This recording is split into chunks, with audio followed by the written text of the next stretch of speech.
Classification of evidence. So many students get confused in this.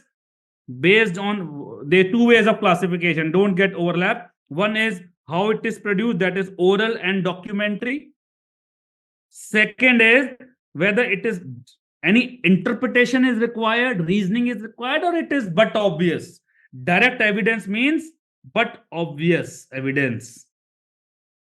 That means, for example, there is a video record showing that A is stabbing B. You don't have to interpret anything. It is but obvious. This is direct evidence. Indirect is when you have to draw some logical consequences. अच्छा ऐसा हुआ होगा, वैसा हुआ होगा, this, that, those. Okay, that is indirect evidence. Now, oral versus documentary. Suppose I am going to a court with PM report. I have conducted a postmortem. I get a summon and go to the court with PM report. That will be considered oral or documentary? Batao. Tell me. See, what do you mean by oral evidence? Oral evidence means witness available for cross-examination. Document. So document means only document, no witness. Oral means there is a witness with whom you can cross-question. So only oral is also oral evidence. Oral plus documentary.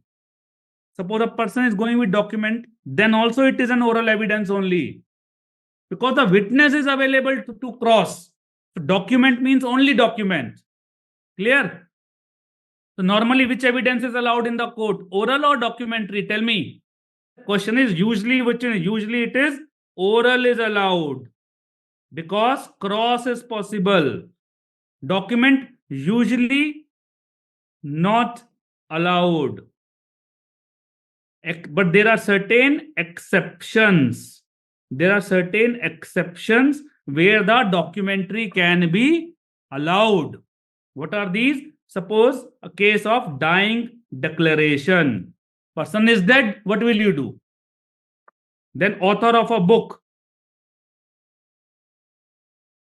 Author of a book.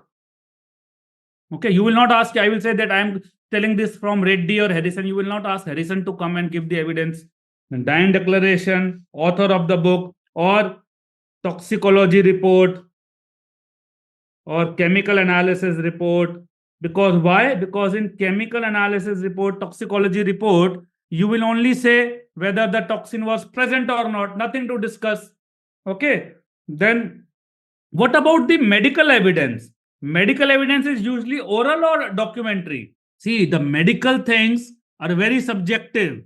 Court will not understand medical language.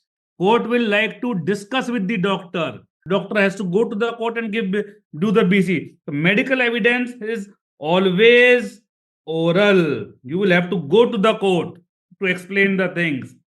There is only one rare condition in which the medical evidence can be documentary when the oral evidence already given in lower court. Suppose the oral evidence was already given in lower court, then yes, documentary can be allowed. Then that document can be allowed in the higher court. Now, suppose A is alleged to be murdered by B. C saw B killing A.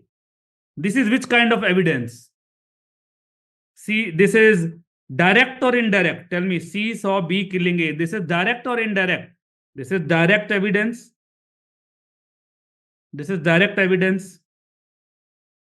C saw B with a knife on that day at that place and time. Sab common sense. This is which evidence? Indirect to theek hai, but indirect is of two types. No, these two are indirect. So this is which one? This is here se kahan se aa gaya? C saw B with a knife. That is a circumstantial. Is a circumstantial evidence. Both circumstantial and hearsay are indirect. But then C tells this to D. C tells this to D. Then if D goes to the court, D will say C has told me that he saw B with a knife. This is suni sunai baat. This will be hearsay. ये जो तुम खुजली पे ये जब खुसर पुसर करते रहते हो ना, इधर की बात उधर, उधर की बात इधर, दैट इज कॉल्ड हियर से, it is generally invalid, generally.